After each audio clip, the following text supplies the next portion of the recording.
चलिए अब हम सेकेंड क्वेश्चन सॉल्व करते हैं। सेकेंड क्वेश्चन क्या है, 4x + 3y - 4 = 0। सेकेंड इक्वेशन क्या है, 6x = 8 - 5y।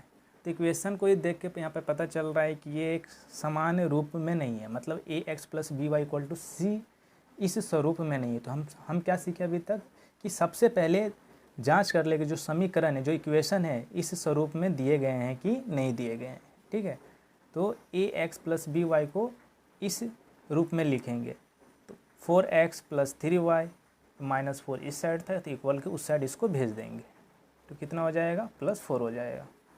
फिर 6x, तो इस साइड -5 था, इस साइड आएगा तो इक्वल की इस साइड आएगा तो +5y हो जाएगा और = 8। ठीक है, ये सॉल्व करने के बाद, मतलब हमें समान रूप में लिखने के बाद उसमें से a1, a2, b1, b2, c1, c2 find out कर लेना बहुत ज़रूरी है। इससे आपको सॉल्व करने में बहुत आसानी होगी, डिटर्मिनेंट सॉल्व करने में बहुत ईजी होगा। ठीक है, तो a1 क्या है 4, a2 क्या आएगा 6, b1 क्या आएगा 3, b2 क्या आएगा 5, c1 क्या आएगा 4, c2 क्या आ जाएगा 8 आएगा।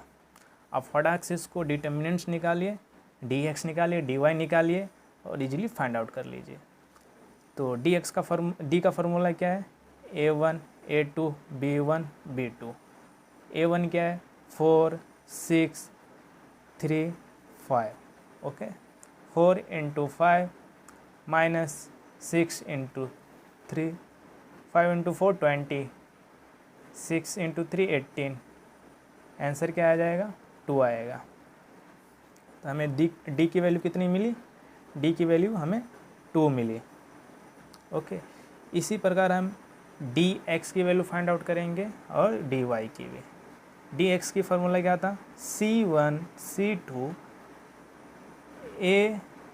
a1 है नहीं, b1 b2, क्योंकि x के साथ क्या आता था, x के साथ इसको a मानते थे और ये b होता था। तो x जो dx आएंगे उसमें x के साथ जो भी गुणांक रहेगा उसको छोड़ देना है, तो इसीलिए c1 c2 b1 b2 आएगा। c1 कितना है 4, c2 कितना है 8, b1 कितना है 3 और b2 5। क्या आएगा 4 × 5 - 8 × 3, 5 4 जा 20 - 24, क्या आएगा -4। ओके, हमें dx की वैल्यू क्या फाइंड आउट किया हमने, dx की -4 करेंगे। dy का फार्मूला क्या रहता था, a1, a2, c1, c2। a1 क्या है 4, a2 6, c1 4, c2 8। इसको सॉल्व करेंगे। 4 × 8 - 6 × 4, 4 8 जा 32 - 24, 32 - 24 12, 12 आएगा। ठीक है, तो हमने dy की वैल्यू भी फाइंड आउट कर ली, 12 आया। ओके, अब हमें क्या चरांक, जो जिस लिए हम इतना मेहनत किए x और y की वैल्यू फाइंड आउट करने के लिए, वो बारी आ गई। तो इस dx के लिए क्या था, dx / d। dx की वैल्यू कितनी थी -4, डिटर्मिनेंट्स की वैल्यू कितना था 2, 2 / 4 -2। ओके, इसको डिवाइड करेंगे तो -2 आ जाएगा। फिर y की वैल्यू कितनी हो, y को कैसे फाइंड आउट करते थे, dy / d। dy की वैल्यू कितनी थी 12 और d की वैल्यू 2, 6 जा 6 आ गई। तो हमें आंसर क्या मिला, x = -2, y = 6। तो हमने पहला भी और दूसरा भी क्वेश्चन सॉल्व कर लिया। अब हम तीसरा प्रश्न सॉल्व करेंगे। तो प्रश्न सॉल्व करने से पहले, क्वेश्चन सॉल्व करने से पहले हम क्या करेंगे, उससे कंपेयर करेंगे कि ये जनरल फॉर्म में है या नहीं। तो हम यहाँ पर क्वेश्चन देख पा रहे हैं कि पूरे जनरल फॉर्म में है। जनरल फॉर्म में तो हमें उसे जनरल फॉर्म में लिखने की ज़रूरत नहीं है। हम डायरेक्ट यहाँ पे a1, a2, b1, b2, c1, c2 की वैल्यू रखेंगे और क्वेश्चन सॉल्व करेंगे। तो a1 की वैल्यू क्या आएगा 1 आएगा, b1 की वैल्यू क्या आएगा 2 आएगा और c1 की वैल्यू क्या आएगा -1 आएगा, a2 की वैल्यू क्या आएगा 2 आएगा, B2 की वैल्यू -3 आएगा, C2 की वैल्यू 12 आएगा। हाँ, ये ध्यान दें कि जो भी कोफिशिएंट उठाएंगे, जो भी गुणांक उठाएंगे, उसके साइन के साथ उठाएंगे। प्लस में प्लस का साइन नहीं लिए लगाएंगे तो भी वो प्लस ही इंडिकेट करेगा। ओके, तो डी फाइंड करने का फार्मूला है A1 A2 B1 B2। फटाक से A1 के जगह A की वैल्यू रखें, A2 के जगह A2 की वैल्यू रखें, और इस तरीके से आप फटाक से फाइंड आउट करें। फिर क्या करेंगे, त्रियक गुना करेंगे, त्रियक गुना करने, ठीक है। फिर आंसर क्या आएगा, 1 × -3 फिर -4 क्या आएगा, -7। हमें डी की वैल्यू क्या मिली, -7 मिली। डी एक्स की वैल्यू क्या मिलेगी, पहले C1 C2 की वैल्यू फाइंड आउट करेंगे, पुट करेंगे। ओके, -1 × -3 -12 × 2 3 -24 फिर -21।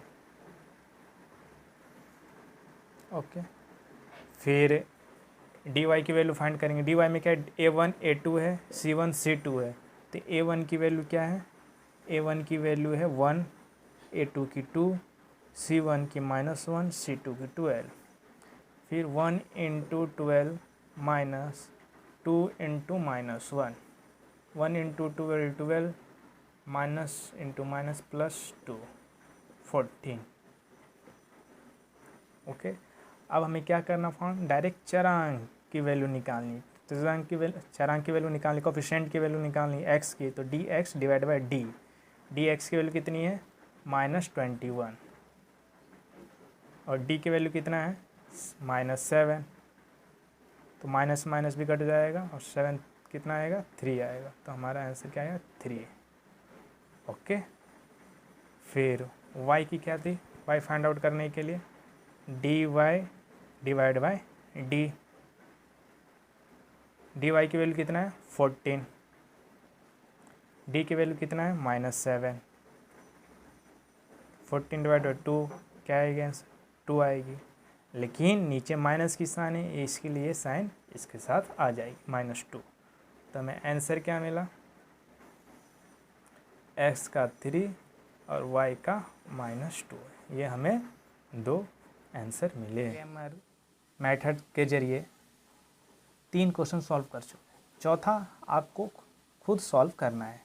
5वां में सॉल्व करा, क्यों 5वां में थोड़ी सी चेंजेस है, अगर आप ध्यान से देखो तो यहाँ पे चरांक यानी जो वेरिएबल से x y ना होकर m और n है, तो ऐसा नहीं कि आप इसमें कंफ्यूज हो जाए कि इसमें x y दिया नहीं है तो m n है तो क्या करें।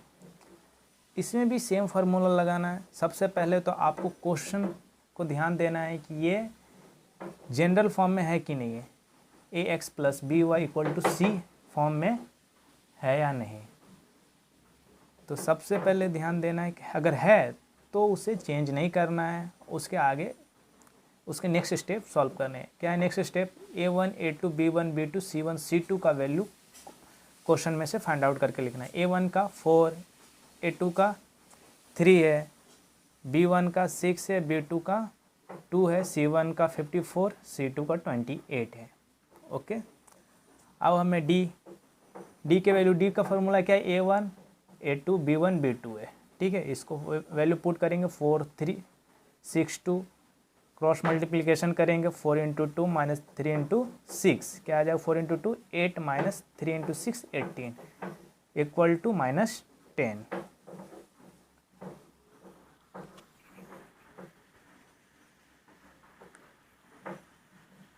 अब हमें dx का फॉर्मूला क्या है फाइंड आउट करने के लिए, C1 C2 ऐसा, dx नहीं, यहाँ पे x कोई चरांक है ही नहीं कि हम यहाँ पे dx की फार्मूला लगाए, ठीक है। तो यहाँ पे क्या लगाएंगे, dm, x के जगह पे क्या m है ना, तो हम क्या लगाएंगे dm, ठीक है।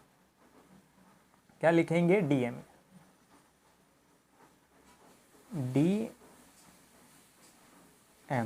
ठीक है। क्या है ये फार्मूला किसका है, dm का, ओके, dm का। फार्मूला वही रहेगा। डी एम क्या करें, डी एक्स का क्या रहता था, एक्स चरांक के साथ जो भी कोफिशिएंट होता है उसको छोड़ के हम वाई और सी के साथ लेते हैं, तो वही C1 C2 B1 B2 रहेगा। ठीक है, तो m का कोफिशिएंट जो m के जो m चरांक के साथ है, m वेरिएबल के साथ जो भी कोफिशिएंट रहेगा उसको छोड़ के n और c के साथ जो रहेगा वो लिखेंगे। तो 54 C1 C2 है और 28 C2 है, और B1 B2 क्या है, 6 2 है। क्रॉस मल्टीप्लिकेशन करेंगे क्या आएगा हमें, -60 आएगा। सेम डी वाई नहीं, डी एन, ठीक है, डी एन फार्मूला क्या रहेगा, सेम रहेगा A1 A2 C1 C2, क्या रहेगा A1 A2 C1 C2। 4 4 3 54 28 रहेगा। क्रॉस मल्टीप्लिकेशन करना है हमें, क्या आएगा, मल्टीप्लिकेशन करने सॉल्व करने के बाद 50 आएगा। ओके, अब हमें क्या निकालना है, एक्स वाई नहीं निकालना है, m और n की वैल्यू निकालना है, क्योंकि m और n चरांक है तो हमें m की निकालना है। तो m का निकालने के लिए क्या लगाएंगे, dm divide by d। dm की वैल्यू क्या है, -60, d की वैल्यू क्या है, -10, डिवाइड करेंगे तो कितना आएगा, 6, माइनस माइनस भी डिवाइड हो जाएगा, तो हमारे पास आंसर क्या मिलेगी, 6।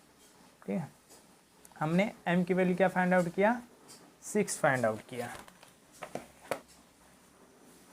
अब हम n की वैल्यू फाइंड करें, n के लिए क्या आएगा, d n divide by d. D n की वैल्यू कितनी है, 50, और d की वैल्यू कितना है, -10, सॉरी इसका भी -50 है, तो माइनस माइनस भी डिवाइड हो जाएगा, और 10 5 जा 50, 5 टाइम्स में 5 आए। ओके, तो हमें हमारा आंसर क्या मिला, m = 6 and n = 5। 6th question solve करते हैं। 6th क्वेश्चन में अगर हम समान रूप से कंपेयर करें तो फर्स्ट वाला भी सही है और सेकंड वाला भी सही है, कोई चेंजेस, कोई खराबी नहीं है। मतलब आप उसे लीनियर में चेंज नहीं भी करेंगे सेकंड इक्वेशन को तो भी चलेगा, लेकिन b का क्या आ जाएगा, -1/2 आ जाएगा, और C2 का क्या आ जाएगा, 1/2 आ जाएगा। ठीक है, तो हमने फर्स्ट इक्वेशन को सेम लिख दिया, लेकिन सेकेंड इक्वेशन में क्या किया, 2 से मल्टीप्लाई कर दिया। क्यों, क्योंकि सॉल्व करने में हमारे लिए इजी पड़े। हम अपॉन में लेंगे तो मल्टीप्लिकेशन डिवाइड में हो सकता है प्रॉब्लम हो जाए, तो इसके लिए हम इसे क्या करेंगे, सेकेंड इक्वेशन को लीनियर इक्वेशन बनाने की सॉल्व करेंगे।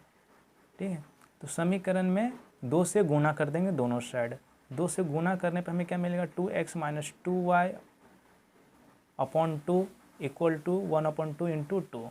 ठीक है, फिर मल्टीप्लाई डिवाइड करेंगे तो हमें हमारे पास क्या मिलेगा, 2x - y = 1 मिलेगा। अब हमें क्या करेंगे, दोनों इक्वेशन फर्स्ट एंड सेकेंड समान रूप में है, तो हम क्या करेंगे, यहाँ से direct A1 A2 B1 B2 C1 C2 का वैल्यू फाइंड आउट कर लेंगे। ठीक है, A1 क्या आएगा, हमें हमारा 2 आ जाएगा, फर्स्ट इक्वेशन से हम क्या ले लेंगे, 2 ले लेंगे। B1 क्या आएगा, 3 आ जाएगा। C1 क्या आ जाएगा, 2 आ जाएगा। ठीक है, उसी प्रकार सेकेंड इक्वेशन से A2 लेंगे, B2 क्या आ जाएगा, -1 आएगा, C2 क्या आ जाएगा, 1 आ जाएगा। अब D का फार्मूला पता है, A1 A2 B1 B2, तो A1 के जगह A1 रखेंगे, A2 के जगह A2 रखेंगे, B1 के जगह B1 रखेंगे, B2 के जगह B2 रखेंगे। अब क्रॉस मल्टीप्लिकेशन करने पे हमें एक आंसर मिलेगा, 3 × 2 क्या आ जाएगा, -2 - 6 क्या आ जाएगा, -8।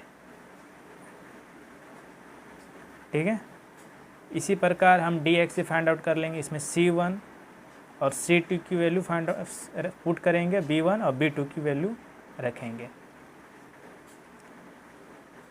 2 × -1 1 × 3 -2 - 3 क्या आ जाएगा, -5।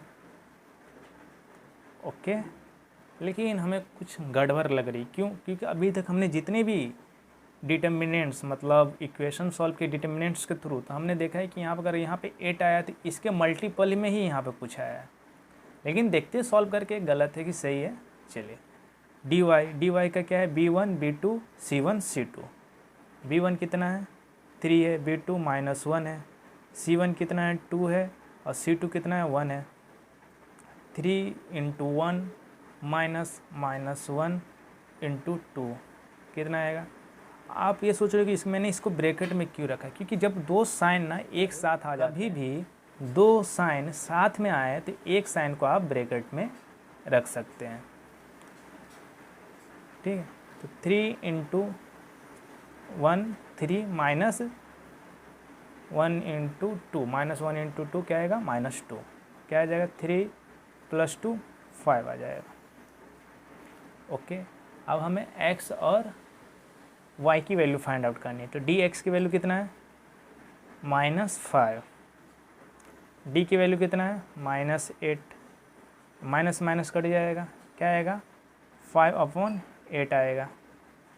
Okay, y equal to dy/d, dy क्या है 5 है, d कितना है